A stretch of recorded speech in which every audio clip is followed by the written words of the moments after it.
Selamat siang Bapak Ibu saudara yang dikasihi di dalam Tuhan. Pada siang hari ini kita akan bersama-sama melanjutkan pembacaan sekaligus pembahasan kita di dalam kitab Amsal. Secara khusus pada siang hari ini kita akan membahas kitab Amsal di pasal yang ke-13 ayat yang pertama sampai 25. Sebelumnya saya mengajak untuk kita berdoa terlebih dahulu, kita minta pertolongan Tuhan. Kita satukan hati di dalam doa. Ya Tuhan, di tengah-tengah kehidupan kami yang seringkali membelokkan akan hati kami kepada Engkau, kami memohon pertolongan-Mu Tuhan, supaya kami boleh diberikan keinginan dan kehausan akan firman-Mu, karena tidak selalu bahwa di dalam hidup kami menginginkan akan firman-Mu dan serius kepada firman-Mu. Sebab itu Tuhan, tolonglah kami dan berilah kepada kami kemauan serta keinginan kepada firman-Mu. Berkati hamba-Mu yang menyampaikan, berkati kami semua yang mendengarnya, dan biarlah kami menjadi pelaku firman-Mu. Demi nama Tuhan Yesus Kristus, Tuhan Sang Firman yang kami muliakan, kami berdoa dan mengucap syukur. Amin. Bapak Ibu, kasih di dalam Tuhan, saya akan membacakan perikop kita terlebih dahulu di dalam Amsal pasal yang ke-13, ayat yang pertama sampai dengan yang ke-25. Saya akan bacakan dari ayat yang pertama. Demikian firman Tuhan. Anak yang bijak mendengarkan didikan ayahnya, tetapi seorang pencemooh tidak mendengarkan hardikan. Dari buah mulutnya seseorang akan makan yang baik, tetapi nafsu seorang pengkhianat ialah melakukan kelaliman. Siapa menjaga mulutnya memelihara nyawanya, siapa yang lebar bibir akan ditimpa kebinasaan. Hati si pemalas penuh keinginan tetapi sia-sia, sedangkan hati orang rajin diberi kelimpahan. Orang benar benci kepada dusta, tetapi orang fasik memalukan dan memburukkan diri. Ayat 6. Kebenaran menjaga orang yang saleh jalannya, tetapi kefasikan mencelakakan orang berdosa. Ada orang yang berlagak kaya tetapi tidak mempunyai apa-apa. Ada pula yang berpura-pura miskin tetapi hartanya banyak. Kekayaan adalah tebusan nyawa seseorang, tetapi orang miskin tidak akan mendengar ancaman. Terang orang benar bercahaya gemilang, sedangkan pelita orang fasik padam. Keangkuhan hanya menimbulkan pertengkaran, tetapi mereka yang mendengarkan nasihat mempunyai hikmat. Harta yang cepat diperoleh akan berkurang, tetapi siapa mengumpulkan sedikit demi sedikit menjadi kaya. Harapan yang tertunda menyedihkan hati, tetapi keinginan yang terpenuhi adalah pohon kehidupan. Siapa meremehkan firman, ia akan menanggung akibatnya. Tetapi siapa taat kepada perintah akan menerima balasan. Ajaran orang bijak adalah sumber kehidupan, sehingga orang terhindar dari jerat-jerat maut. Akal budi yang baik mendatangkan karunia, tetapi jalan pengkhianat mencelakakan mereka. Orang cerdik bertindak dengan pengetahuan, tetapi orang bebal membeberkan kebodohan. Utusan orang fasik menjerumuskan orang ke dalam celaka, tetapi duta yang setia mendatangkan kesembuhan. Ayat yang ke-18. Kemiskinan dan cemooh menimpa orang yang mengabaikan didikan, tetapi siapa mengindahkan teguran ia dihormati. Keinginan yang terlaksana menyenangkan hati, menghindari kejahatan adalah kekejian bagi orang bebal. Ayat 20, siapa bergaul dengan orang bijak menjadi bijak, tetapi siapa berteman dengan orang bebal menjadi malang. Orang berdosa dikejar oleh malapetaka, tetapi ia membalas orang benar dengan kebahagiaan. Orang baik meninggalkan warisan bagi anak cucunya, tetapi kekayaan orang berdosa disimpan bagi orang benar. Huma orang miskin menghasilkan banyak makanan, tetapi ada yang lenyap karena tidak ada keadilan. Siapa tidak menggunakan tongkat benci kepada anaknya, tetapi siapa mengasihi anaknya, menghajar dia pada waktunya. Amin. Bacaan firman Tuhan pada siang hari ini. Bapak Ibu kasih di dalam Tuhan, ketika saya mulai membaca kitab Amsal dan menyiapkan bahan ini, begitu, saya mulai menyadari bahwa sesungguhnya kehidupan kita ini adalah hidup yang tidak mudah. Kenapa hidup yang tidak mudah? Karena dalam kehidupan kita ini seringkali kita terjebak di dalam rutinitas kita setiap hari, menjalani kehidupan kita setiap hari, memenuhi akan kebutuhan kita, memenuhi akan keinginan kita, memenuhi akan ambisi-ambisi di dalam kehidupan kita, sampai kita lupa bahwa sesungguhnya kenapa Tuhan mengizinkan kita tetap ada di dunia ini. Tuhan mengizinkan kita dan memberikan kita kesehatan dan kekuatan, bahwa Tuhan punya maksud yang sungguh luar biasa, supaya hidup kita sungguh-sungguh menjadi hidup yang menyenangkan hati Tuhan. Nah, kita seringkali tidak menyadari makna rohani di dalam kehidupan kita setiap hari. Sehingga kita menjalani kehidupan kita, menjalankan kehidupan kita, dituntun oleh kebutuhan kita, dituntun oleh keinginan kita, dituntun oleh harapan-harapan kita, dituntun oleh insting kita, tanpa kita menyadari sungguh-sungguh sebenarnya apa yang Tuhan inginkan di dalam setiap momen kehidupan kita. Mulai dari kita bangun tidur sampai dengan kita tidur lagi. Kita diizinkan Tuhan untuk menikmati semua berkat itu, berkat Tuhan itu, tetapi kita seringkali tidak menerima berkat rohani, begitu ya. Tapi berkat jasmanilah yang kita cari.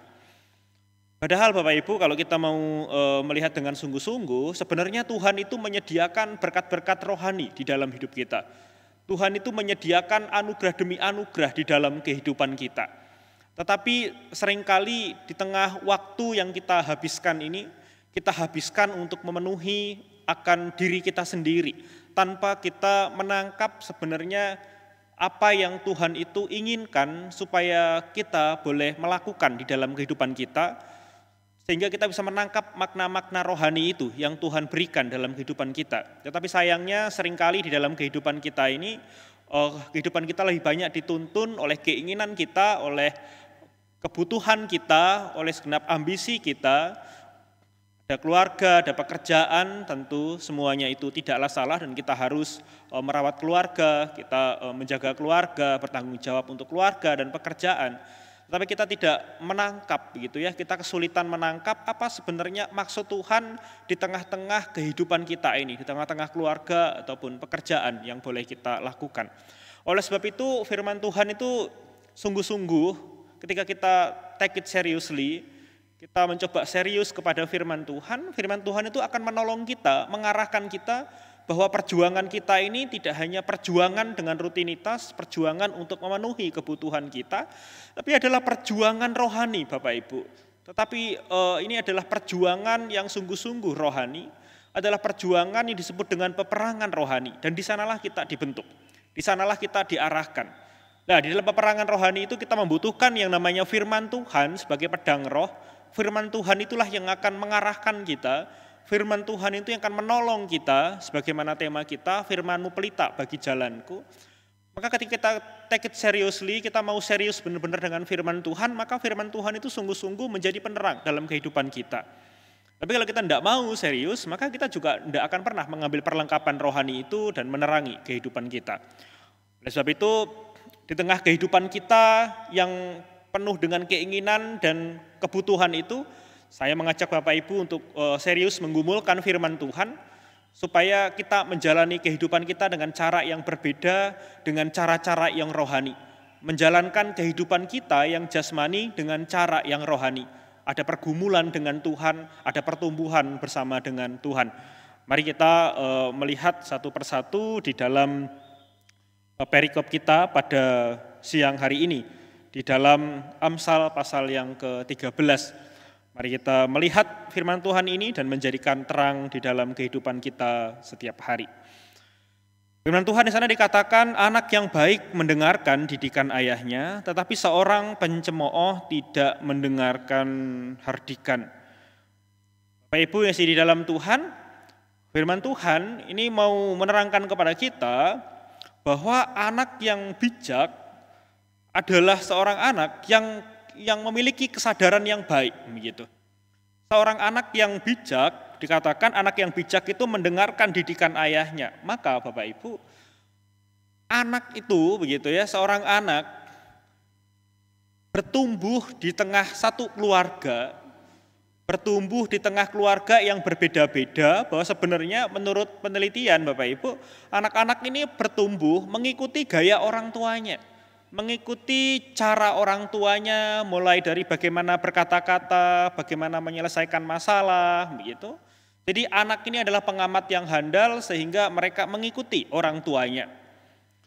Maka Bapak Ibu, anak yang bijak mendengarkan didikan ayahnya, maka pertanyaannya bagaimana seorang ayah, bagaimana keluarga itu mendidik anak itu, akan menolong anak itu untuk apa? Apakah anak itu nantinya akan bertumbuh menjadi anak yang bijak atau sebaliknya begitu. Jadi lingkungan keluarga, didikan keluarga, bagaimana orang tua mendidik anak dengan firman Tuhan, bagaimana mereka keluarga belajar mengasihi Tuhan dengan sungguh-sungguh, maka anak akan mengikuti gaya itu, melihat bahwa kehidupan rohani itu menjadi sebuah kebutuhan Bapak Ibu. Jadi ketika orang tua mengajar anak dengan firman Tuhan, dengan hal-hal yang rohani, begitu ya, maka anak akan melihat bahwa kerohanian itu adalah sebuah kebutuhan yang tidak bisa ditinggalkan di tengah-tengah paksaan dunia, tuntutan pekerjaan dan lain-lain. Kebutuhan akan rohani itu tidak bisa ditinggalkan. Maka anak yang bijak mendengarkan didikan ayahnya, ini juga bergantung bagaimana sekali lagi keluarga itu mendidik anak. Maka ketika keluarga itu mendidik anak dengan baik, dengan bijak, dengan takut akan Tuhan, begitu ya, maka anak pun juga akan belajar menjadi pribadi yang bijak, menjadi pribadi yang takut akan Tuhan. Maka anak yang bijak mendengarkan didikan ayahnya adalah anak yang juga dididik dengan cara yang bijak Bapak Ibu. Meskipun tidak semua anak menjadi demikian, tetapi akan kemungkinan besar bahwa orang tua yang bijak, yang mengasihi Tuhan, maka akan menghasilkan anak yang juga mengasihi Tuhan. Katakan, tetapi seorang pencemooh tidak mendengarkan hardikan. Dan ini mulai dikontraskan Bapak Ibu, anak yang bijak dan seorang pencemooh tidak mendengarkan hardikan. Kenapa Bapak Ibu? Ketika anak yang bijak itu artinya adalah anak yang takut akan Tuhan, adalah anak yang hidupnya benar di hadapan Tuhan, Bapak Ibu, maka dia akan mendengarkan didikan ayahnya. Kenapa? Karena dia mengerti bahwa didikan ayahnya yang baik itu menolong dia untuk menjadi pribadi yang waspada. Tetapi sebaliknya, begitu, sebagai menjadi seorang pencemooh, begitu, untuk mendengarkan sebuah teguran, untuk mendengarkan sebuah hardikan, itu misal Bapak Ibu ya, kalau satu keluarga begitu orang tua hidupnya aja tidak konsisten, begitu ya, ke gereja juga malas-malesan, ke gereja juga ogah-ogahan, begitu ya. Terus kemudian nyuruh anaknya, ayo kamu ke gereja lah, begitu. Kamu ke gereja, kamu baca Alkitab. Ya mungkin anak akan bilang, loh kamu, papa aja tidak mau baca firman Tuhan, papa aja tidak mau ngajakin aku doa, sekarang nyuruh doa. Sekalipun dia melakukan kan geremeng Bapak Ibu ya, bahasa Jawanya geremeng begitu dalam hati. Papa aja tidak pernah ngelakuin, tidak pernah ngajak, nyuruh-nyuruh begitu. Kan itu juga tidak benar begitu. Jadi anak yang bijak itu juga merupakan didikan dari orang tua. Begitu juga dengan sikap-sikap seperti pencemooh dari anak misalnya juga bisa menjadi bentukan dari keluarga itu sendiri. Tetapi anak yang bijak Bapak Ibu. Mari kita belajar juga untuk menjadi anak, karena setiap kita juga adalah anak-anak begitu. Anak-anak artinya bahwa setiap kita adalah anak-anak Tuhan. Setiap kita adalah orang yang perlu mau dididik, yang teachable begitu ya. Yang teachable, yang mau belajar dan yang mau diajar begitu.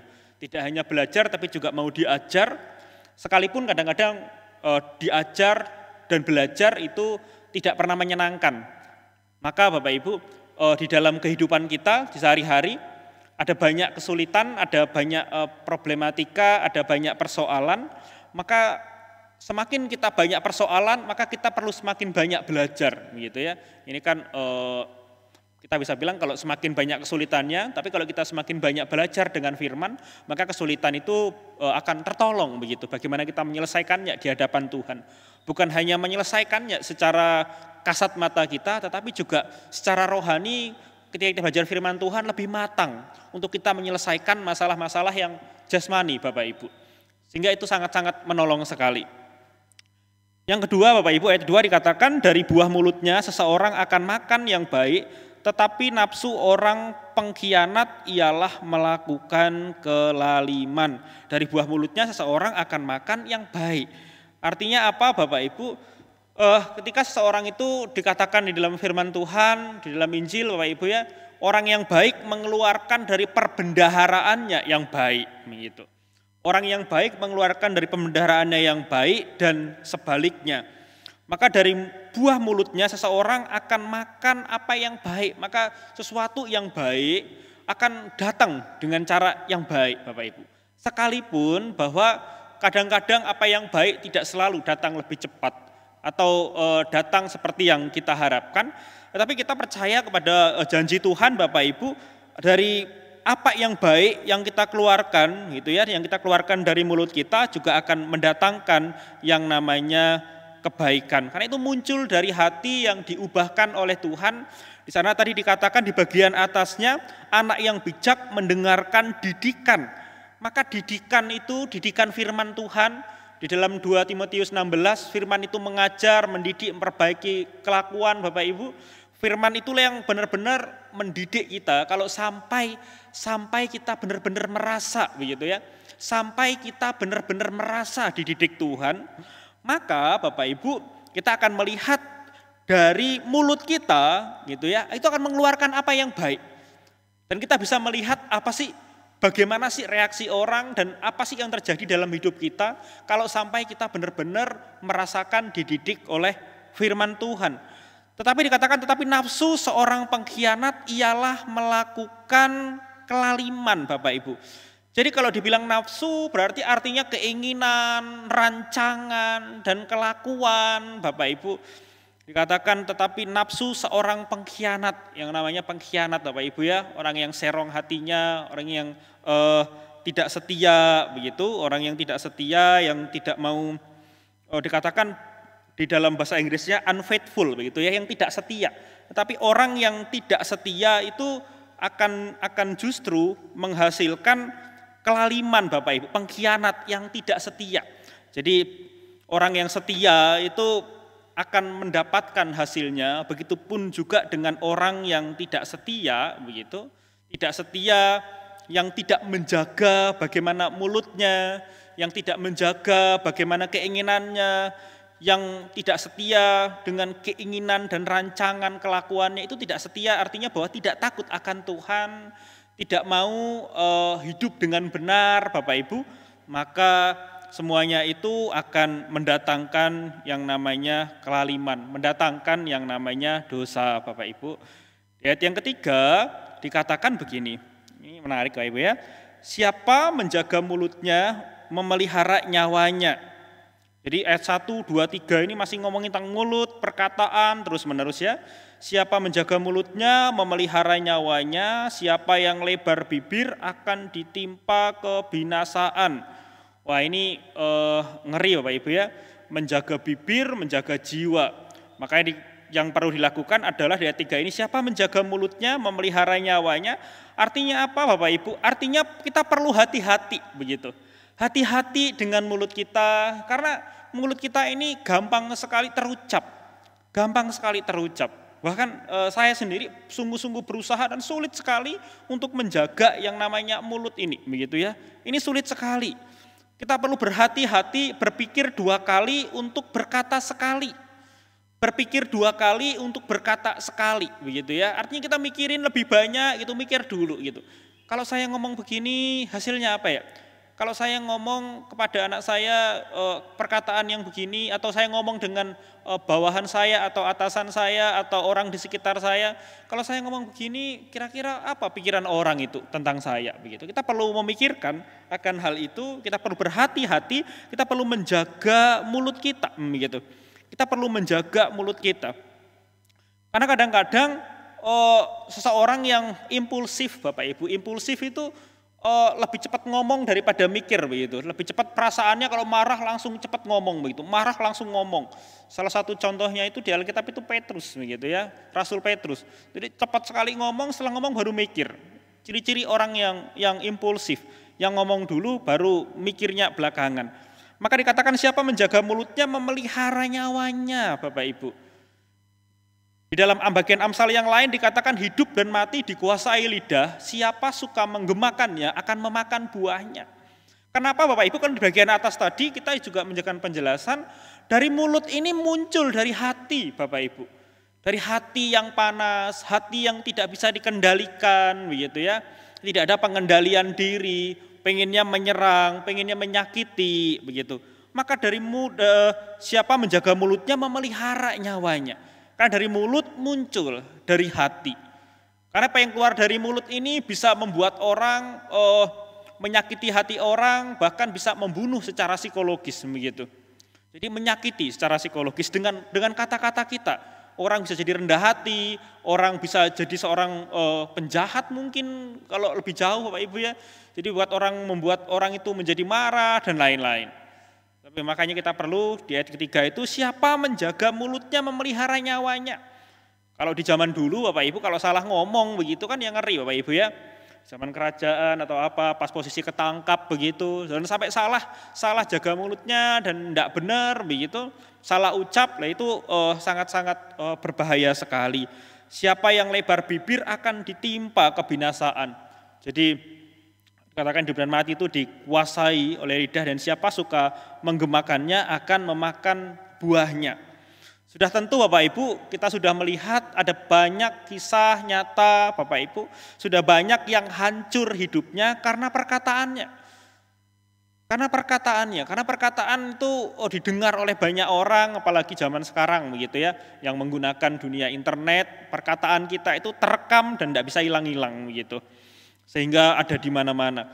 Dan dengan kata-kata itu orang akan melihat kita, orang akan menilai kehidupan kita, begitu. Maka kita perlu sekali untuk berhati-hati dengan apa yang kita katakan Bapak Ibu. Kemudian dikatakan begini ayat yang keempat, hati si pemalas penuh keinginan tetapi sia-sia.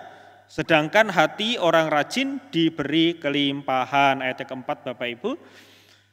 Kenapa begini Bapak Ibu? Kalau kita sekali lagi ngomongin tentang hati si pemalas, kalau Alkitab ngomongin tentang hati, perjanjian lama itu ketika ngomongin hati, bahkan perjanjian baru, kalau ngomongin hati itu artinya seluruh hidup seseorang itu, begitu. Seluruh hidup seseorang itu artinya keinginannya, pikirannya, dan tindakannya. Jadi kalau dikatakan hati seorang pemalas, hati si pemalas artinya berbicara tentang keinginan, berbicara tentang pikirannya, bicara tentang kelakuannya. Memang pemalas Bapak Ibu. Maka dikatakan hati si pemalas penuh keinginan. Jadi pemalas pun juga punya keinginan, pemalas juga menginginkan. Kadang-kadang pemalas menginginkan apa Bapak Ibu? Menginginkan apa yang didapatkan orang rajin. Orang rajin dilihat itu kan punya apa, begitu ya. Karena orang rajin. Si pemalas pun juga menginginkan apa yang dimiliki oleh orang yang rajin Bapak Ibu. Tetapi benci dengan apa yang dilakukan oleh orang rajin. Aneh ya, menginginkan hasil dari orang rajin tetapi tidak mau membenci proses rajin begitu. Tidak mau jadi orang rajin tapi pengen hasilnya doang. Jadi Jadi orang malas itu bukan orang yang nggak pinter Bapak Ibu, tapi juga orang yang pinter. Jadi kalau pemalas kemudian orang yang nggak pinter secara intelektual, enggak juga Bapak Ibu. Malas nggak ada hubungannya sama orang pinter dan nggak pinter begitu. Orang malas memang orang yang tidak mau berusaha, yang daya juangnya memang rendah begitu. Sehingga hati si pemalas penuh keinginan tetapi sia-sia. Ya kali Bapak Ibu ya. Ya kalilah orang pemalas mendapatkan sesuatu yang tidak mungkin begitu. Karena ya keinginan punya, kecerdasan punya, kemampuan ya punya, tapi tidak mau bertindak Bapak Ibu. Jadi kadang-kadang si pemalas itu actionnya yang tidak ada begitu. Secara IQ ngomong ya pinter, tetapi pas ngelakuinnya itu yang tidak mau Bapak Ibu, yang tidak mau prosesnya, yang nggak mau sulitnya, nanti ada gagal-gagalnya begitu. Itu yang tidak mau. Maka sedangkan hati orang rajin diberi kelimpahan. Hati, sekali lagi bicara tentang pikiran, perasaannya, tindakannya itu rajin Bapak Ibu. Orang yang dikatakan rajin, desire begitu ya, dikatakan hati di sini juga diterjemahkan di sini desire.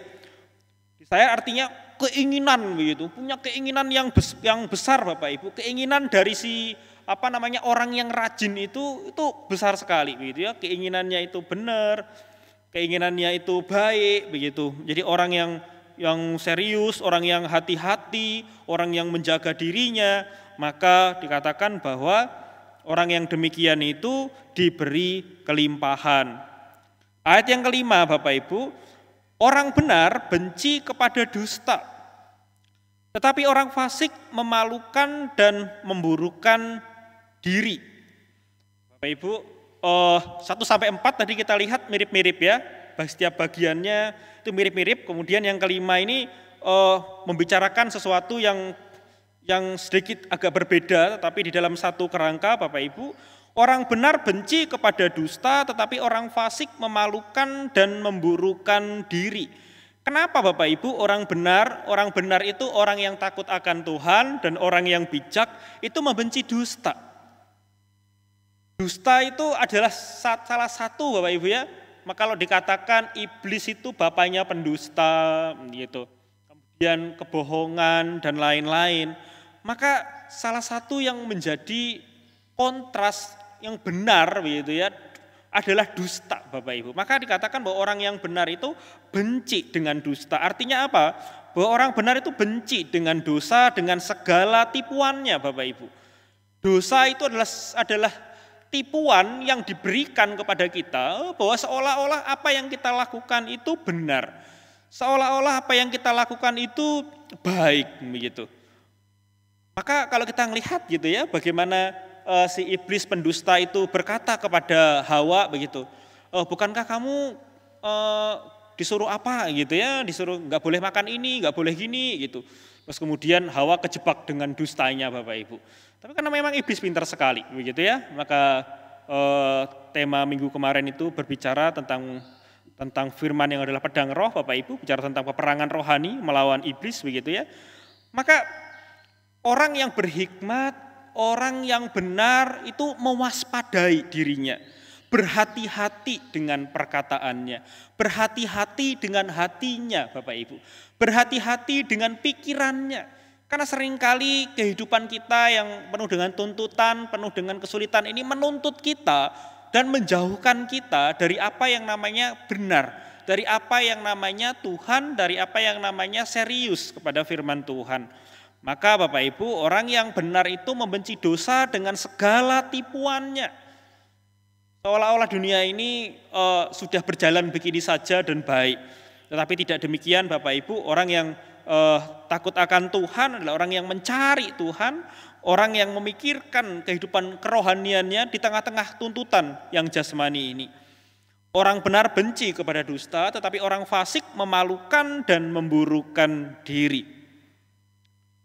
Maka orang fasik Bapak Ibu adalah orang yang tidak takut akan Tuhan, adalah orang yang tidak bajik hidupnya, maka dikatakan memburukan dirinya sendiri. Kenapa? Karena apa yang dia lakukan sebenarnya Bapak Ibu, sebenarnya hidup kita ini kan ada sebuah perjalanan Bapak Ibu ya. Setiap orang itu melakukan perjalanan sampai nanti Tuhan itu panggil kita. Nah kadang-kadang di dalam perjalanan itu orang fasik itu agaknya baik, Bapak Ibu ya, agaknya baik, kehidupannya juga baik, begitu, kehidupannya juga menarik. Tetapi sebenarnya ujungnya, kalau dikatakan firman Tuhan itu jalan yang lebar, tetapi itu ujungnya menuju maut, katanya begitu. Maka orang fasik itu dikatakan memalukan dan memburukan diri. Jadi seberapa baik pun perjalanan orang fasik, Bapak Ibu, pada akhirnya semuanya itu hanya untuk memalukan dan memburukan dirinya. Sekalipun kayaknya baik sekali, maka kita tidak perlu tergoda, Bapak Ibu. Sekalipun itu memang sangat menggoda sekali untuk mendapatkan yang kita inginkan. Ayat yang ke-6, kebenaran menjaga orang yang saleh jalannya, tetapi kefasikan mencelakakan orang berdosa. Ayat yang ke-6 ini Bapak Ibu kita sungguh-sungguh menyadari bahwa dikatakan bahwa waktu di dalam Efesus 6 itu, Efesus 5 ayat yang ke-16 Bapak Ibu, waktu ini adalah jahat begitu. Waktu ini adalah jahat, artinya apa? Bahwa semua kegiatan-kegiatan kita ini benar-benar bisa menjauhkan kita dari Tuhan, bisa mengalihkan perhatian kita dari fokus kita kepada Tuhan, seolah-olah hal jasmani yang kita lakukan ini segalanya gitu. Kita lupa hal-hal yang rohani, Bapak Ibu. Dan oleh sebab itu juga waktu yang kita lakukan ini, perjalanan hidup kita ini sebenarnya perjalanan yang ada di lantai yang licin, Bapak Ibu. Di lantai yang licin. Kenapa? Bahwa kita sangat licin sekali. Kalau kita tidak hati-hati, maka kita bisa jatuh. Gitu. Tengah waktu yang jahat yang membelokkan kita dari kerohanian, dari anugerah rohani yang Tuhan berikan, sediakan bagi kita, dan kita tidak ambil, Bapak Ibu, kita melakukan aktivitas kita yang jasmani dan tidak memikirkan hal yang rohani, sehingga anugerah Tuhan itu tidak bisa kita tangkap. Gitu. Bahkan di kehidupan kita yang licin, yang benar-benar seringkali bikin kita jatuh kanan kiri, Bapak Ibu ya, maka firman Tuhan itu menjelaskan kepada kita kebenaran menjaga orang yang saleh jalannya. Kebenaran firman Tuhan, kebenaran akan Alkitab yang Tuhan berikan kepada kita, itu sungguh-sungguh Bapak Ibu, sungguh-sungguh bisa menjaga jalannya hati dan pikiran kita. Kalau kita sungguh-sungguh kepada firman Tuhan itu pasti akan menolong hati dan pikiran kita. Sekalipun kita mengerjakan hal-hal jasmani, tetapi hati kita ini selalu tertuju kepada Tuhan. Hati kita ini tetap miliknya Tuhan. Sekalipun di tengah kebutuhan kita, di tengah keinginan kita, di tengah ambisi kita, tengah harapan-harapan kita tahu bagaimana membedakannya dan kita tahu bagaimana memberikan hati kita tetap kepada Tuhan. Maka di waktu yang jahat, di jalan kehidupan yang licin ini, ada firman Tuhan yang senantiasa menjaga, Bapak Ibu. Ada firman Tuhan yang senantiasa menolong kita, memberikan perlindungan kepada kita, menjagai pikiran kita, begitu ya. Sehingga kita punya integritas bagaimana kita menilai hidup kita. Kita punya integritas bagaimana menilai hidup kita, membedakan mana yang baik dan mana yang buruk, sehingga kita bisa juga memilih apa yang baik daripada apa yang buruk. Maka ayat 6 ini sungguh menarik ya Bapak Ibu ya. Tapi perbuatan fasik itu sungguh-sungguh akan menimpa kehidupan mereka. Sekali lagi dikatakan, tapi kefasikan mencelakakan orang berdosa. Jadi kefasikan, ketidaktakut akan Tuhan, tidak mau membedakan.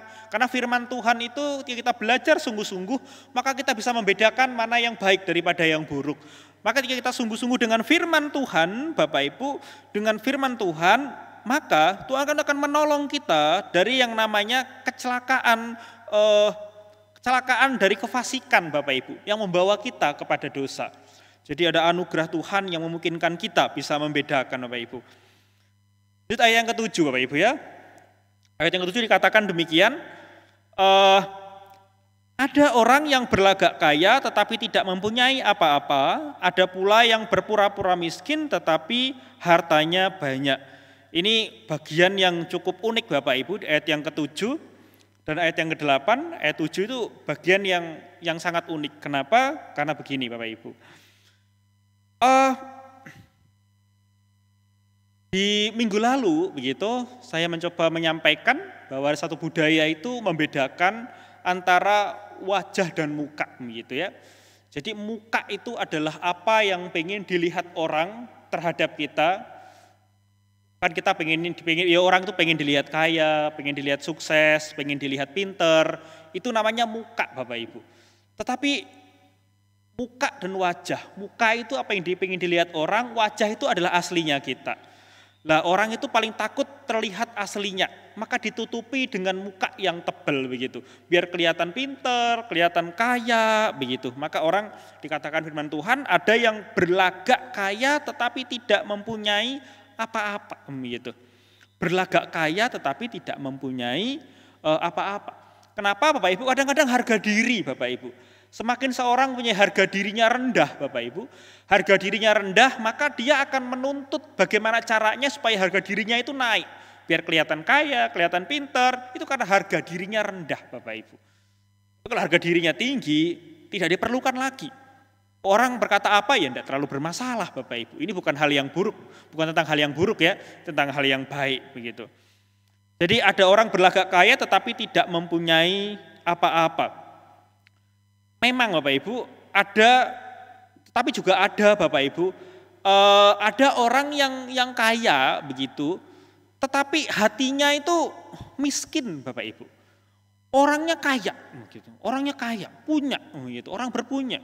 Secara materi ya dia orang berpunya, tetapi ada juga Bapak Ibu orang yang kaya tapi itu hatinya sudah terlanjur miskin, hatinya miskin sekali, sehingga memberi aja susah begitu ya, karena merasa kurang, merasa miskin, merasa belum diberkati.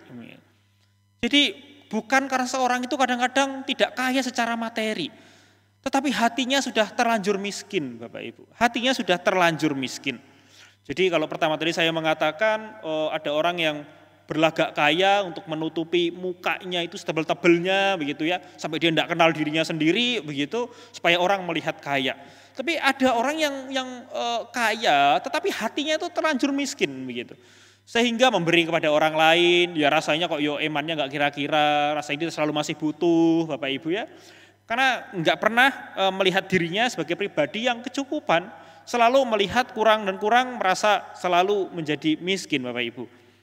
Jadi ada orang yang berlagak kaya tetapi tidak mempunyai apa-apa, ada pula yang berpura-pura miskin tetapi hartanya banyak. Jadi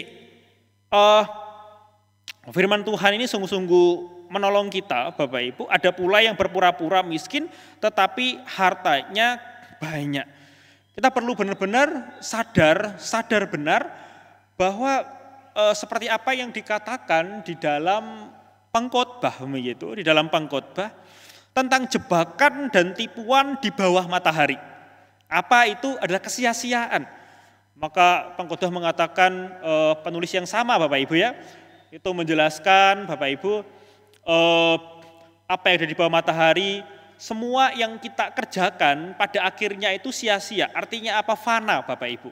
Kita perlu sungguh-sungguh menyadari bahwa ada sesuatu yang fana. Yang fana itu pun perlu kita cari, karena ini pekerjaan, keluarga, semuanya adalah fana Bapak Ibu, uang dan lain-lain. Tetapi firman Tuhan mau kita lihat prioritas begitu, lihat prioritas bahwa di tengah dunia yang fana ini Tuhan memberikan anugerah rohani yang di tengah pekerjaan yang fana itu begitu ya, kita bisa belajar nilai-nilai kerohanian yang Tuhan itu sungguh-sungguh sudah sediakan bagi kita. Makanya yang ketujuh ada pula yang berpura-pura miskin tetapi hartanya banyak. Ada Bapak Ibu orang-orang yang berpura-pura miskin itu artinya begini.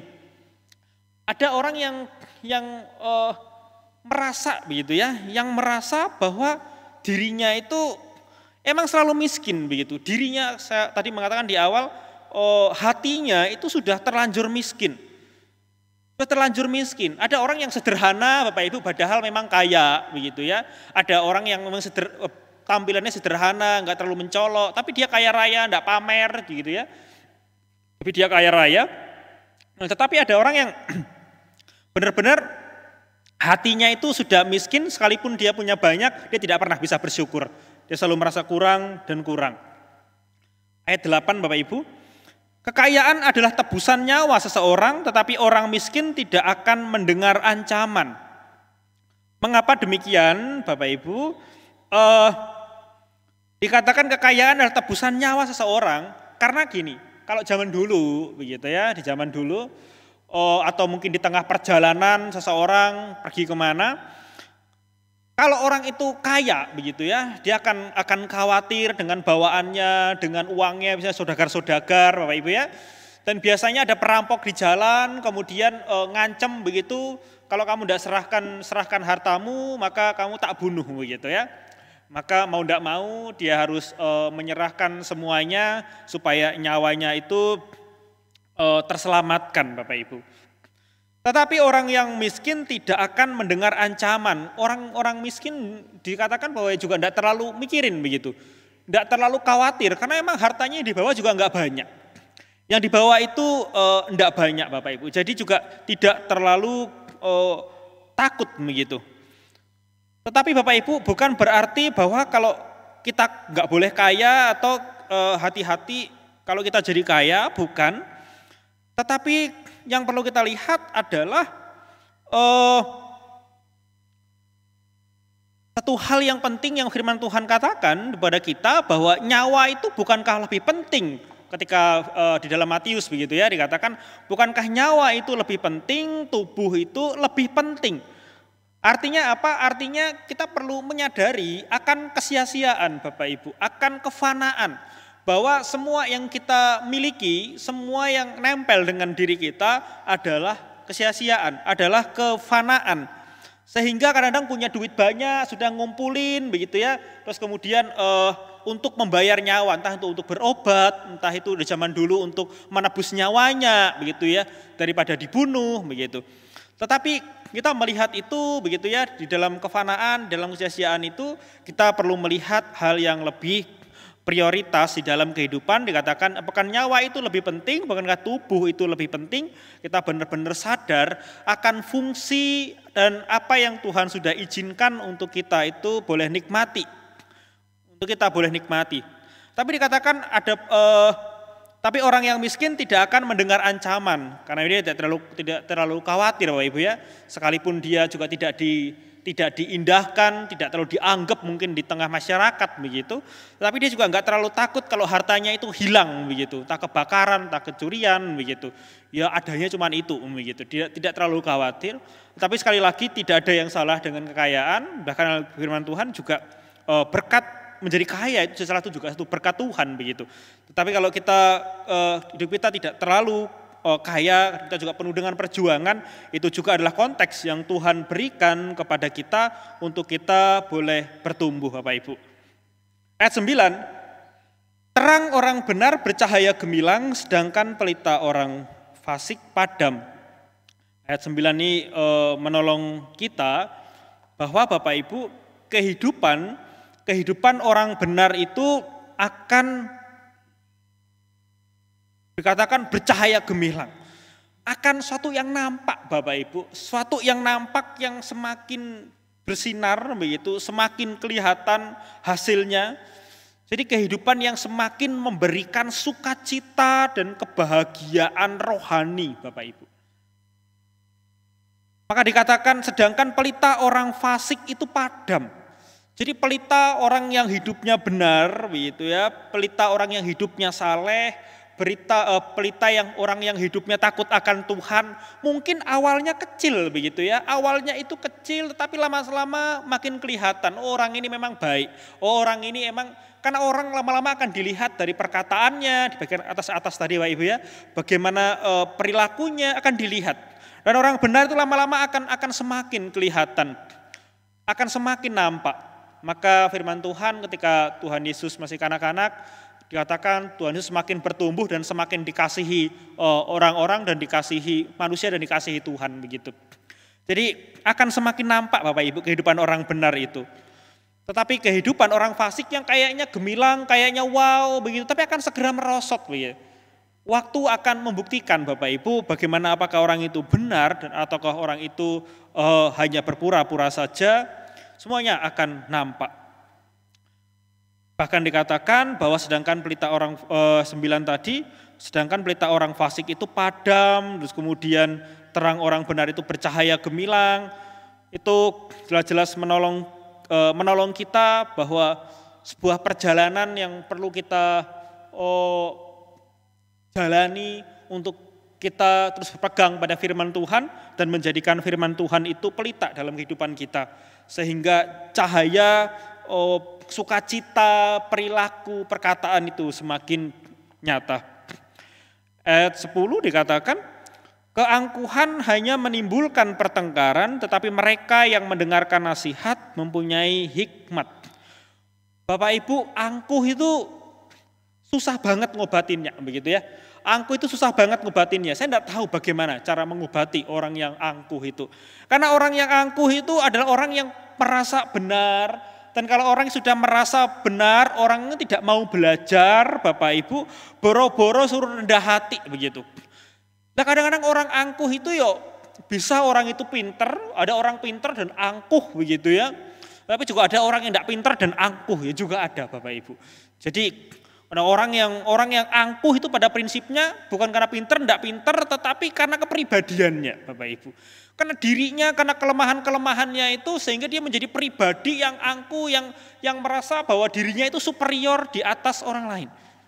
Bahwa orang lain itu inferior begitu. Orang lain itu di bawahku, aku ini paling atas. Jadi angkuh, keangkuhan hati itu sesuatu yang sangat-sangat susah sekali diobatinya. Maka dikatakan menimbulkan pertengkaran. Gimana enggak bertengkar, Bapak Ibu? Orang yang angkuh itu akan sulit sekali bertahan ketika harus sabar, ketika ada pertentangan, ketika ada perselisihan, ketika ada permusuhan, ketika ada hinaan. Orang yang angkuh enggak akan tahan, Bapak Ibu. Dia akan cepat-cepat seperti ayat sebelumnya tadi, akan cepat-cepat ngomong begitu. Dia enggak akan sabar, dia enggak akan menjaga mulutnya. Tidak akan berpikir 2 kali untuk berkata sekali, Bapak Ibu. Mungkin berkata 5 kali, mikirnya sekali aja belum tentu. Jadi keangkuhan itu ada di dalam pribadi, Bapak Ibu. Ada di dalam pribadi seseorang menjadi sebuah kelemahan, Bapak Ibu. Menjadi sebuah kelemahan, dikatakan keangkuhan di sini itu pride, kebanggaan, Bapak Ibu. Orang yang bangga, punya pride. Pride itu nggak selalu buruk, Bapak Ibu ya, tapi pride itu bisa menjadi sesuatu yang buruk.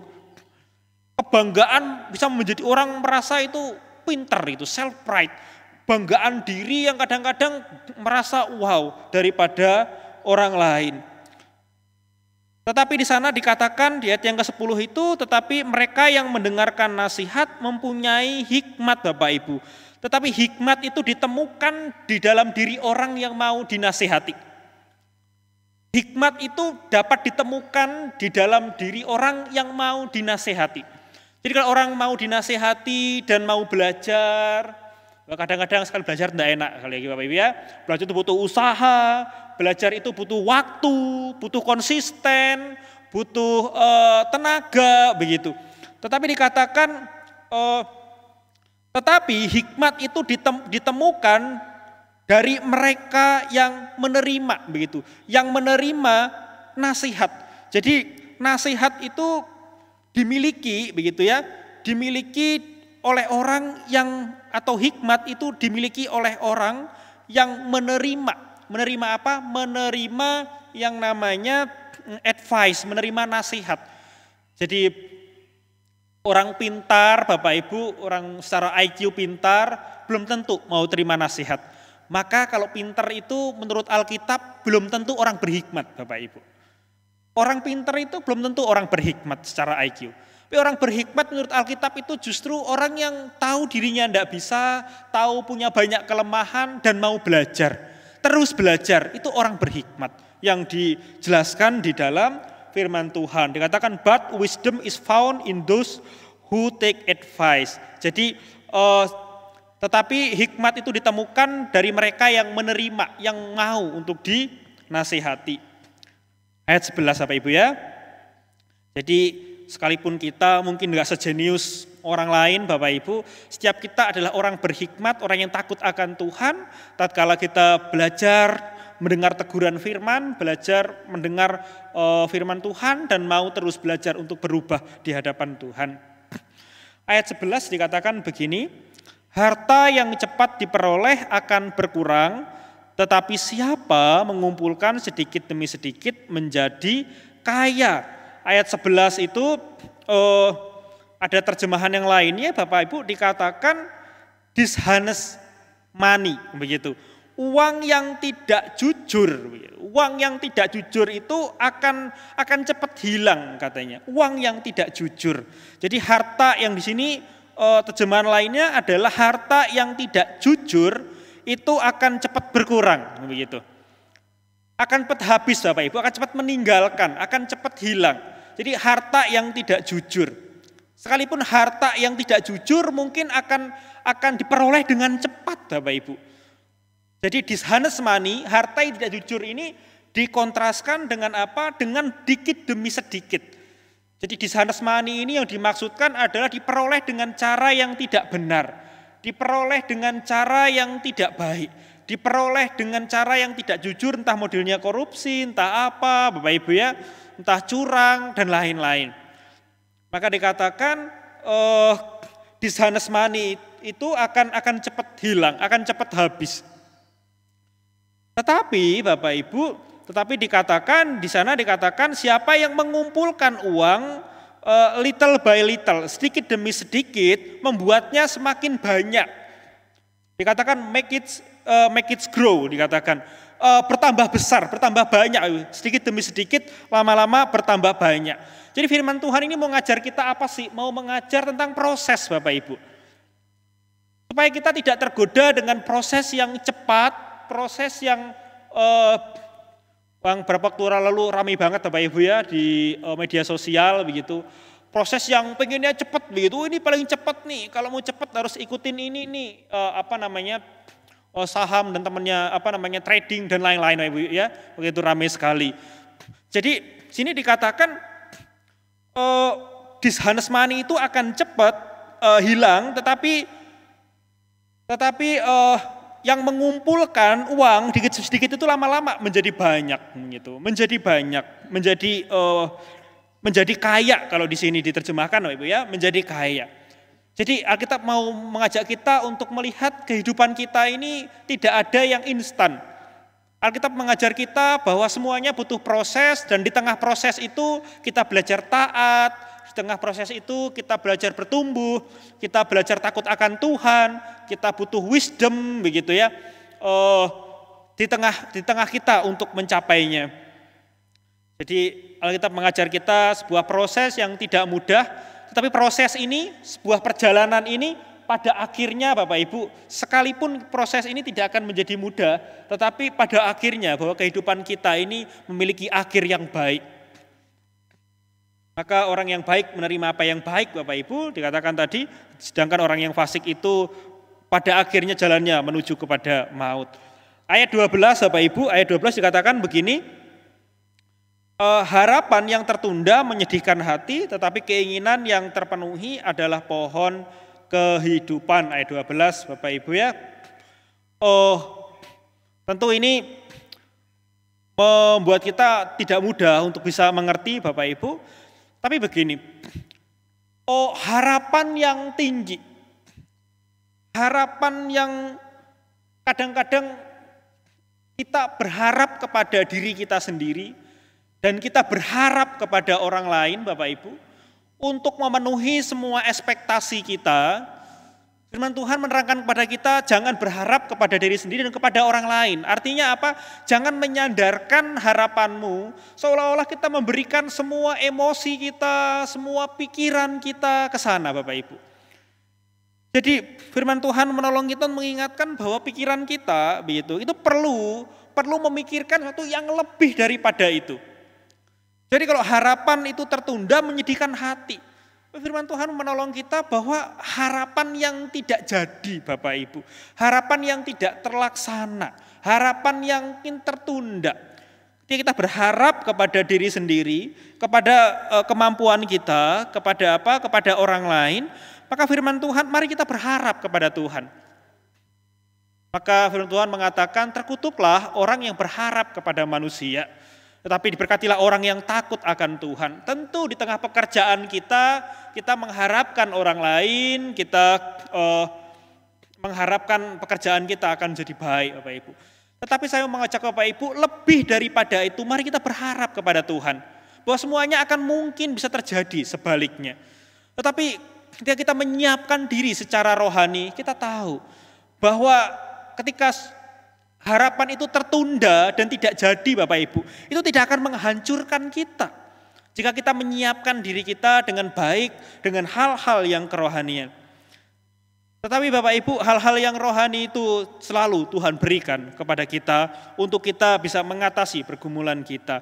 Tetapi keinginan yang terpenuhi adalah pohon kehidupan Bapak Ibu. Tentu ini adalah menyenangkan ketika keinginan kita itu terpenuhi, apa yang kita mau itu kita dapatkan. Tentu dimanapun orang berada selalu punya keinginan, selalu punya harapan. Tetapi sekali lagi firman Tuhan berkata, tapi keinginan yang terpenuhi adalah pohon kehidupan. Tentu di sini ketika bilang pohon kehidupan Bapak Ibu tidak hanya sukacita dunia, tapi sukacita yang sifatnya juga rohani. Jadi keinginan kita perlu menjadi keinginan yang sifatnya juga rohani Bapak Ibu. Keinginan jasmani tidaklah salah, tapi juga keinginan yang rohani itu perlu. Saya pengen bertumbuh, ya harus baca Alkitab, begitu ya. Saya pengen menjadi pribadi yang lebih bijak, kita mulai gumulkan firman Tuhan, mulai terus menerus bergumul kepada firman Tuhan. Ayat 13 Bapak Ibu, siapa meremehkan firman ia akan menanggung akibatnya, tetapi siapa taat kepada perintah akan menerima balasan. Lah ini Bapak Ibu. Jadi ayat 12 sepertinya mulai terjawab di ayat 13 Bapak Ibu. Siapa meremehkan firman ia akan menanggung akibatnya, tapi siapa taat kepada perintah akan menerima balasan. Kenapa firman Tuhan tidak pernah bohong Bapak Ibu? Firman Tuhan selalu iya dan amin. Ketika firman Tuhan itu memberikan kekuatan, dia pasti memberikan kekuatan kepada kita, memberikan keteguhan hati kepada kita. Makanya 13, siapa meremehkan firman yang tidak menghormati, tidak mau peduli, tidak mau taat Bapak Ibu. Jadi tidak mau menghormati, tidak mau peduli, tidak mau taat, itu termasuk dalam kategori meremehkan firman. Maka ia menanggung akibatnya. Akibatnya apa Bapak Ibu? Tadi saya sekali lagi mengatakan hidup kita ini sebuah perjalanan panjang. Dan di tengah perjalanan itu ada banyak masalahnya Bapak Ibu. Ada banyak pergumulan dengan keluarga, dengan pekerjaan, dengan teman-teman, dengan diri sendiri, dengan segala tuntutannya begitu ya. Maka orang yang sungguh-sungguh begitu ya, sungguh-sungguh kepada firman Tuhan itu akan sangat-sangat tertolong Bapak Ibu. Tapi siapa taat kepada perintah akan menerima balasan. Bagaimana Tuhan menolong hidup kita di dalam perjalanan hidup kita. Tuhan menolong, memberikan berkat kepada kita, berkat jasmani juga rohani, begitu ya. Tuhan memberikan berkat kepada kita di tengah-tengah perjalanan. Tadi dikatakan firman Tuhan itu kayak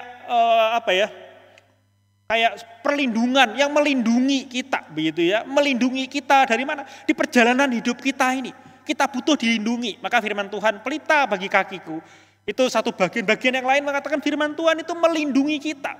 Menjadi pelindung kita Bapak Ibu. Kalau firman Tuhan minggu lalu seperti pedang untuk menyerang. Firman Tuhan itu juga melindungi kita. Di tengah perjalanan kehidupan kita.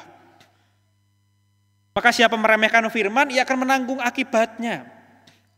Ini bukan nakut-nakutin, tapi ini fakta firman Tuhan yang firman Tuhan sediakan bagi kita Bapak Ibu. Tuhan memberikan penjelasan kalau enggak begini akan jadi begini gitu loh. Kalau enggak begini akan jadi begitu maksudnya gitu.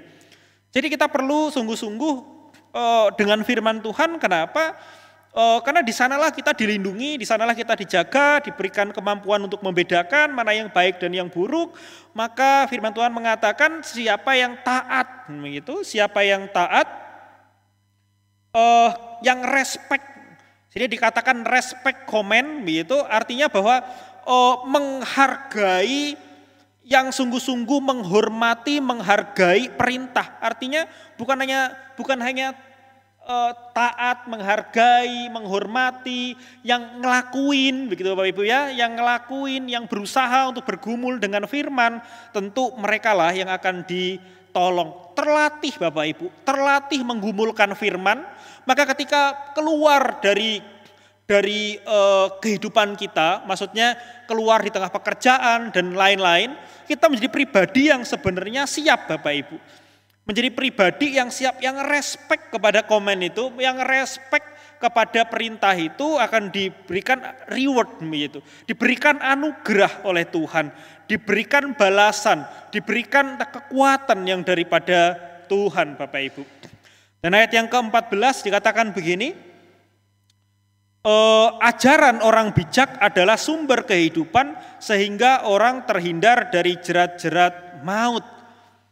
The teaching of the wise, Bapak Ibu, the teaching of the wise, ajaran dari orang yang bijak itu menjadi landasan hidup. Dikatakan jadi sumber kehidupan, sehingga orang terhindar dari jerat-jerat maut. Ajaran orang yang bijak, ajaran orang yang takut akan Tuhan, ajaran orang yang mengasihi Tuhan, ajaran tentu ini tidak hanya sekedar ajaran yang kemudian kita dengar dan setelah itu selesai Bapak Ibu, tetapi di sini juga memberikan kepada kita bahwa ajaran yang benar ini juga ajaran yang kita perlu take it seriously, kita perlu serius banget sama firman Tuhan, sama apa yang mau dikatakan sama firman Tuhan, supaya apa? Supaya dikatakan ajaran bijak itu akan menjadi sumber kehidupan. Kenapa? Seperti bagian di atasnya, Bapak Ibu, itu akan menolong kita dari godaan iblis yang seringkali memberikan muslihatnya Bapak Ibu. Iblis yang lihai dan licik itu punya tipu muslihat yang begitu banyak. Mulai dari pekerjaan, di tengah pekerjaan, keluarga, teman-teman, pergumulan pribadi. Iblis itu mengambil semua aspek dalam kehidupan kita dan memanfaatkannya. Demi apa? Demi menjauhkan kita dan melupakan kita, supaya kita lupa ada anugerah rohani yang Tuhan berikan kepada kita. Sehingga kita lupa begitu. Maka firman Tuhan dikatakan menghindarkan kita dari jerat-jerat maut, dari tipu daya Bapak Ibu. Dari tipu daya. Jadi menghindarkan kita dari tipu daya pekerjaan iblis ataupun tipu daya dari kejahatan manusia. Sekali lagi, sungguh-sungguh menolong, menghindarkan kita dari jerat-jerat. Dengan firman Tuhan itu, kita juga bisa sungguh-sungguh mengambil momen untuk bergumul. Mengambil kesempatan dengan firman Tuhan. Di tengah pekerjaan kita bisa bergumul. Di tengah pekerjaan kita bergumul dengan Tuhan. Di tengah keluarga kita bergumul dengan Tuhan. Dengan firman Tuhan Bapak Ibu. Sehingga di sana kita bertumbuh, sehingga kita tidak terjerat.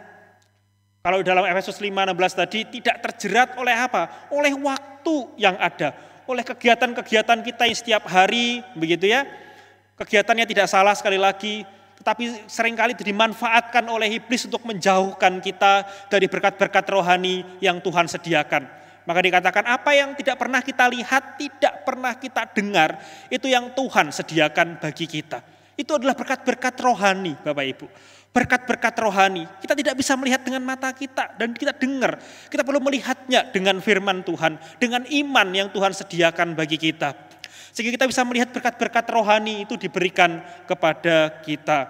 Sehingga kita terhindar dari jerat-jerat iblis yang iblis berikan kepada kita.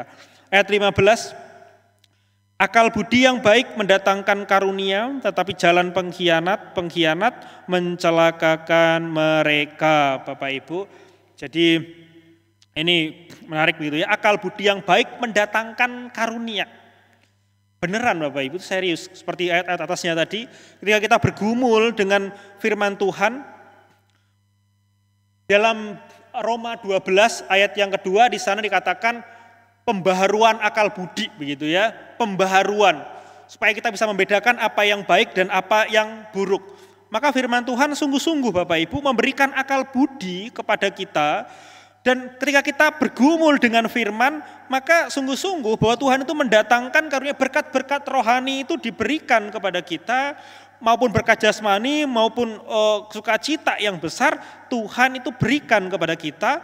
Tetapi jalan pengkhianat dikatakan begitu ya, tetapi jalan pengkhianat ini seperti orang yang bodoh Bapak Ibu, seperti orang yang bodoh itu mencelakakan mereka. Jalan yang bodoh, jalan pengkhianat, jalan yang yang mendua hatinya, itu akan mencelakakan diri mereka sendiri. Tetapi akal budi itu kita dapatkan dari mana Bapak Ibu? Dari firman Tuhan Bapak Ibu. Akal budi yang menolong kita untuk membedakan apa yang baik dan apa yang buruk, apa yang berkenan pada Tuhan, yang tidak berkenan pada Tuhan. Sehingga kita bisa memilih apa yang baik daripada apa yang buruk, Bapak Ibu. Kemudian ayat 16, Bapak Ibu.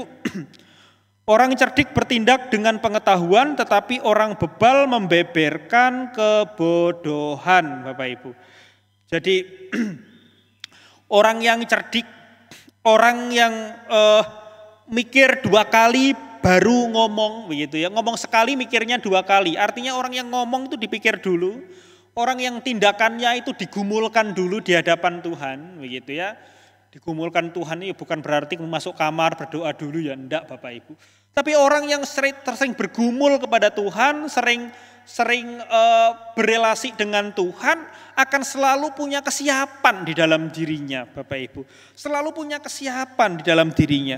Sehingga disebut dengan orang cerdik. Orang cerdik di sini ini turunan-turunan atasnya, Bapak Ibu, orang yang takut akan Tuhan, orang yang bijak, begitu ya, orang yang benar. Dan di sini dikatakan orang yang cerdik itu bertindak dengan pengetahuan. Jadi orang yang bijak itu bertindak dengan pengetahuan. Tetapi Bapak Ibu dikatakan, tetapi orang bodoh itu mengekspos begitu. Mengekspos apa? Mengekspos kebodohannya begitu. Jadi orang bebal itu membeberkan, mengekspos, justru mempertunjukkan Bapak Ibu kebodohannya. Justru mempertunjukkan kebodohannya orang bebal itu. Ya mungkin Bapak Ibu orang bebal itu ngerasa bahwa dirinya sudah pintar. Gitu. Maaf Bapak Ibu, mungkin ya orang yang bebal itu bukan berarti orang yang bodoh secara IQ Bapak Ibu. Belum tentu Bapak Ibu. Jadi orang bebal sekali lagi bisa orang yang pintar tetapi tidak bijak sehingga membeberkan kebodohannya. Gitu. Jadi orang yang cerdik, orang yang bijak atau orang yang bijak, orang yang takut akan Tuhan itu bertindak dengan pengetahuan. Dengan pemikiran. Yang artinya tidak asal ngomong Bapak Ibu. Tidak cepat-cepat ngomong dan tidak asal ngomong, nggak ada bukti, nggak ada apa-apa begitu, tapi asal ngomong. Itu disebut dengan orang yang bebal. Ayat 17.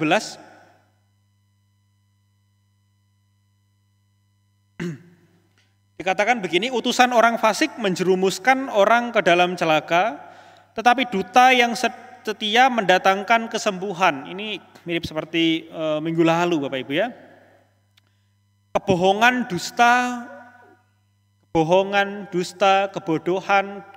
Ini adalah sesuatu yang benar-benar mencelakakan. Kebohongan dari dusta. Kadang-kadang itu seolah-olah benar Bapak Ibu. Kebohongan dari dusta iblis. Kebohongan dari iblis, kebohongan dari dunia ini itu adalah satu kenyataan yang tidak bisa kita hindari. Dunia ini mengajarkan berbagai macam wisdom Bapak Ibu. Yang digali dengan dirinya sendiri tentu ada yang baik Bapak Ibu. Tetapi kita perlu sampai menyadari bahwa wisdom dari manusia itu tidak akan pernah cukup dan tidak memiliki nilai kekal, tetapi wisdom yang Tuhan berikan, dari orang yang bergumul kepada Tuhan itu akan diberikan wisdom oleh Tuhan, itulah yang paling penting. Maka dikatakan, tetapi dusta yang setia itu mendatangkan kesembuhan. Duta, utusan yang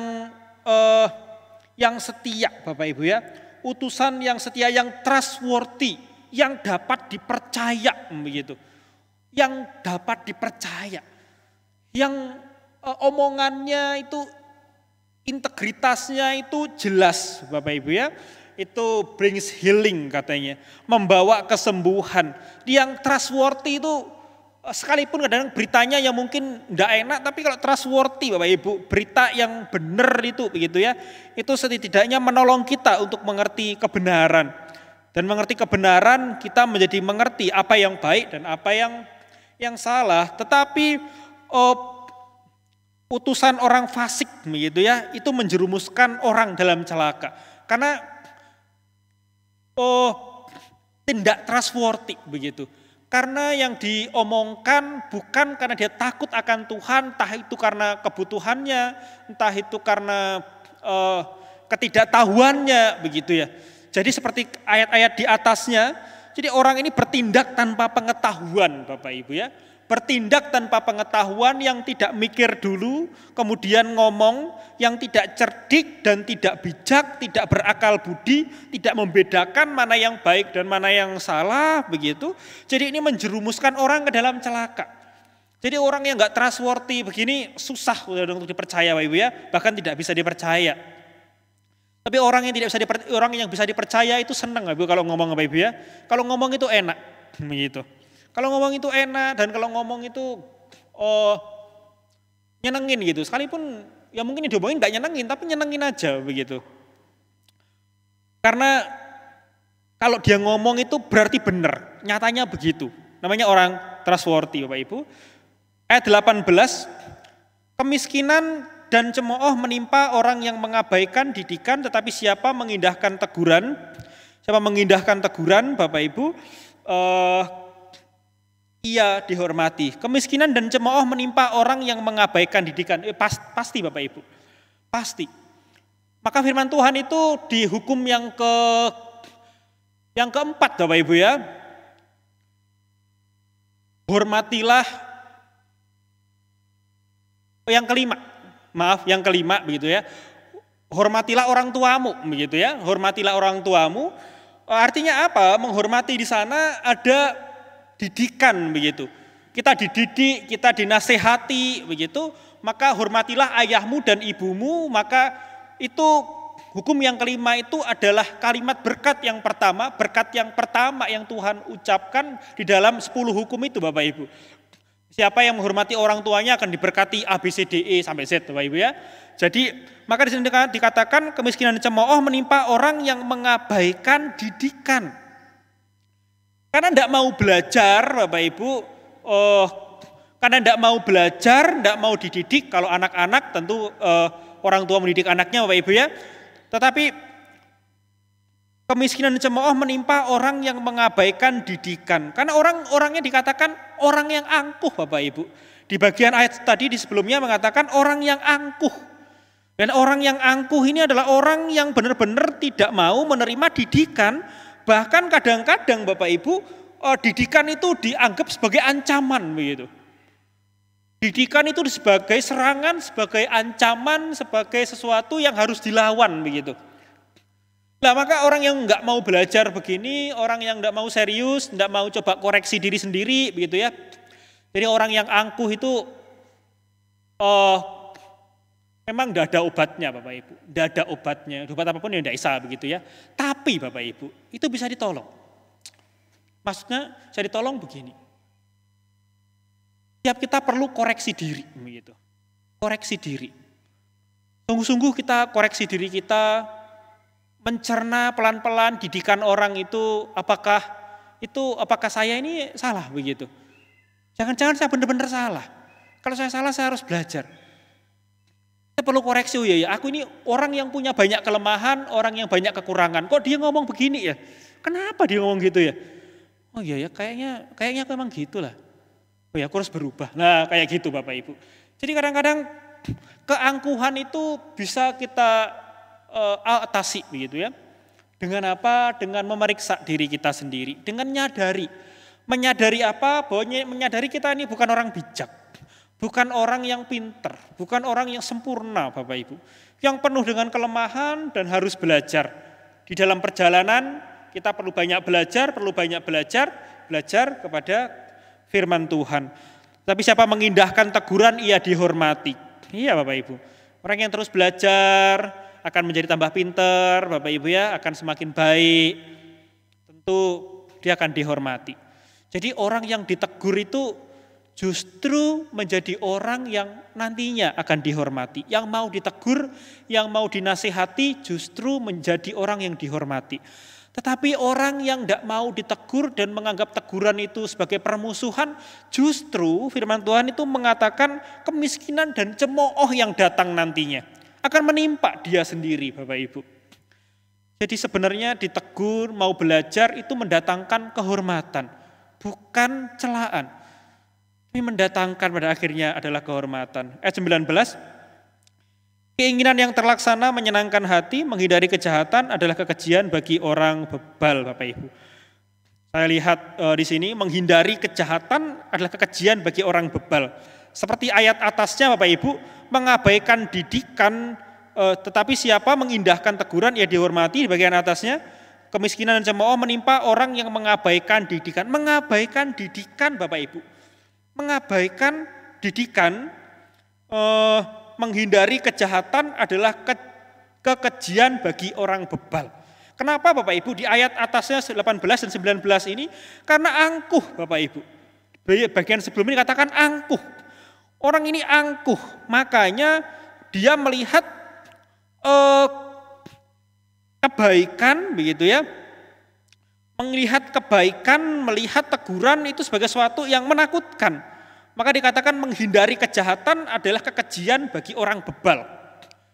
Saya melihat orang yang menghindari teguran ini justru kayaknya itu bersalah banget menurut Alkitab Bapak Ibu. Orang yang menghindari didikan itu kayaknya salah besar begitu. Menghindari teguran itu adalah salah besar. Justru dengan teguran ini Alkitab mengajar kepada kita, melalui teguran kita belajar. Melalui teguran kita berubah. Melalui teguran kita dididik. Melalui teguran justru kita mendapatkan hikmat. Itu yang Alkitab ajarkan kepada kita Bapak Ibu. Bukan sebaliknya, kalau ditegur kamu tidak pinter, enggak Bapak Ibu. Justru karena kita ditegur maka kita pinter. Justru karena orang pinter justru mau ditegur begitu. Wah, itu kan unik Bapak Ibu ya yang Alkitab ajarkan begitu. 20, siapa bergaul dengan orang bijak menjadi bijak, tetapi siapa berteman dengan orang bebal menjadi malang Bapak Ibu. Jadi ayat ke-20 itu siapa yang berjalan dengan orang bijak menjadi bijak. Di sini dikatakan bergaul dengan orang bijak menjadi bijak. Jadi berjalan kemudian bergaul artinya bahwa kita ini punya lingkungan Bapak Ibu ya. Punya lingkungan.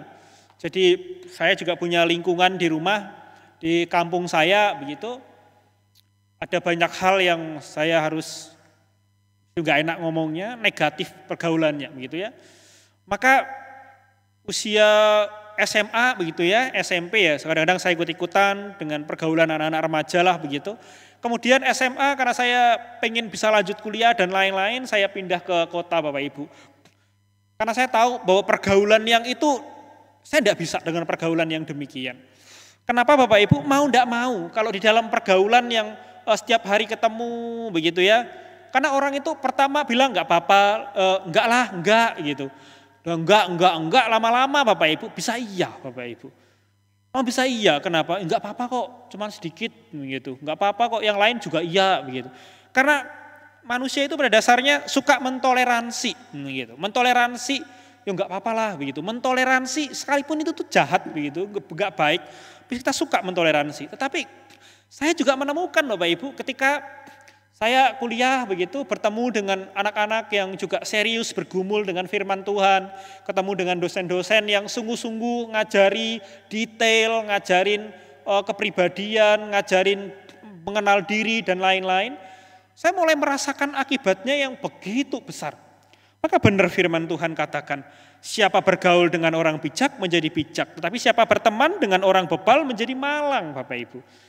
Jadi Tuhan itu mengajak kita begitu ya, memberikan arahan kepada kita untuk melihat bagaimana dan kepada siapa kita bergaul.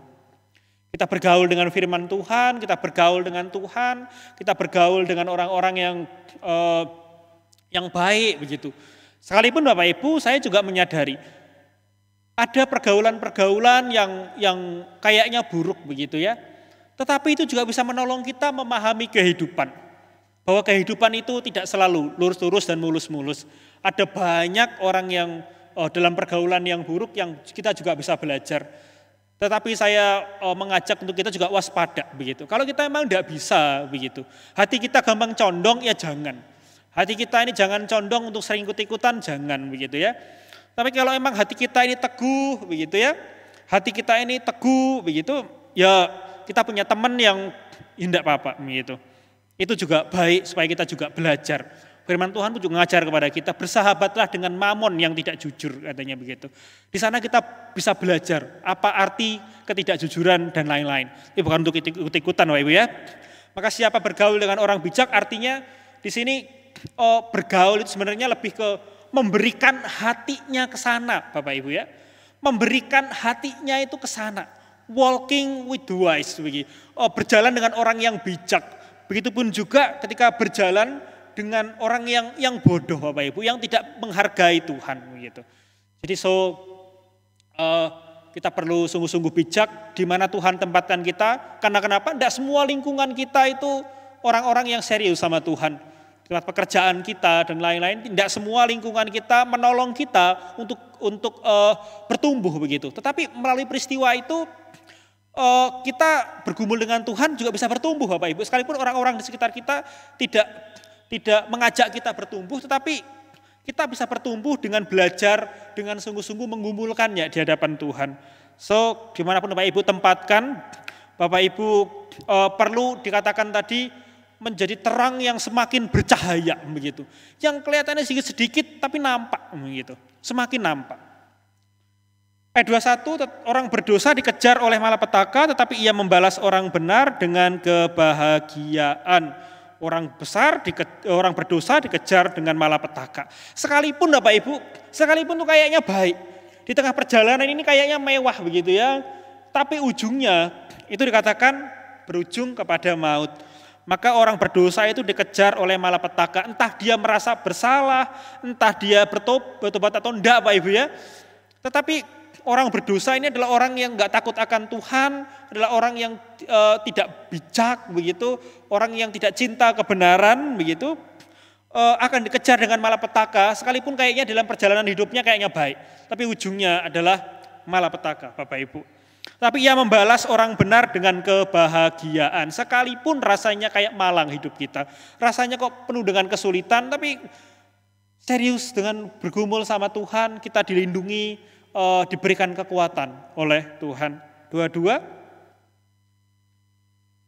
orang baik meninggalkan warisan bagi anak cucunya, tetapi kekayaan orang berdosa disimpan bagi orang benar. Orang baik, orang bijak, orang takut akan Tuhan tidak hanya memikirkan dirinya sendiri, tidak hanya memikirkan senangnya sendiri, Bapak Ibu ya. Bahkan saya sering dengar gitu ya, dengar dari banyak orang begitu, dia jaga kesehatannya, dia jaga tubuhnya, dia pengen lihat anak dan cucunya gitu ya. Ya ini orang di luar sana Bapak Ibu ya. Ya orang Kristen juga banyak yang begitu, itu baik sekali. Tetapi orang akan berusaha Bapak Ibu. Dia tidak hanya memikirkan kepentingannya sendiri, tetapi dia pengen ada kebahagiaan, pengen ada sesuatu yang bisa diturunkan begitu ya. Maka orang baik meninggalkan warisan bagi anak cucunya. Entah itu warisan iman Bapak Ibu. Warisan iman itu bukan berarti iman ditaruh begitu, tetapi pengenalan akan Tuhan yang bisa ditularkan, mengajari firman Tuhan, mengajari bagaimana takut akan Tuhan. Bahkan dikatakan warisan juga bicara tentang materi Bapak Ibu. Bagaimana dia hidup, bagaimana dia tidak hanya mementingkan dirinya sendiri, tetapi kekayaan orang berdosa disimpan bagi orang yang benar. Akan habis Bapak Ibu, akan habis begitu, akan habis.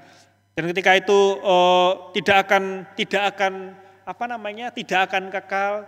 Apa yang dia simpan adalah sesuatu yang fana, yang sia-sia begitu. Tetapi orang yang takut akan Tuhan, yang bisa meninggalkan warisan adalah orang yang yang tekun tadi, orang yang tekun, orang yang setia, orang yang mengumpulkan dikit demi sedikit Bapak Ibu ya. Yang mengumpulkan dengan jujur begitu. Itulah yang kemudian diturunkan. 23, huma orang miskin menghasilkan banyak makanan, tetapi ada yang lenyap karena tidak ada keadilan. Huma itu ladang Bapak Ibu ya. Seperti ladang begitu. Huma orang miskin menghasilkan banyak makanan. Maksudnya apa? Orang miskin begitu, orang yang tidak punya. Itu akan berusaha bagaimana, meskipun tidak semuanya, tetapi ini mau menjelaskan, kadang orang yang tidak punya ini punya tanah sedikit aja begitu ya, dia olah sedemikian rupa begitu, supaya apa? Supaya menghasilkan Bapak Ibu. Karena mungkin tanahnya nggak luas, tanahnya begitu ya, tanahnya berapa petak saja begitu. Dia harus mikirin bagaimana mulai ditanamin, mulai ditanamin sayuran, mulai ditanamin itu, tanamin ini supaya menghasilkan dengan baik. Karena dia ngerasa dirinya miskin Bapak Ibu. Jadi dia punya usaha yang cukup keras, maka dikatakan menghasilkan banyak makanan. Tetapi orang yang boros Bapak Ibu, orang yang boros, tidak ada keadilan di sini bisa diartikan orang yang semena-mena begitu ya. Orang yang semena-mena dengan berkat Tuhan, orang yang tidak bijaksana dalam pengelolaannya akan habis.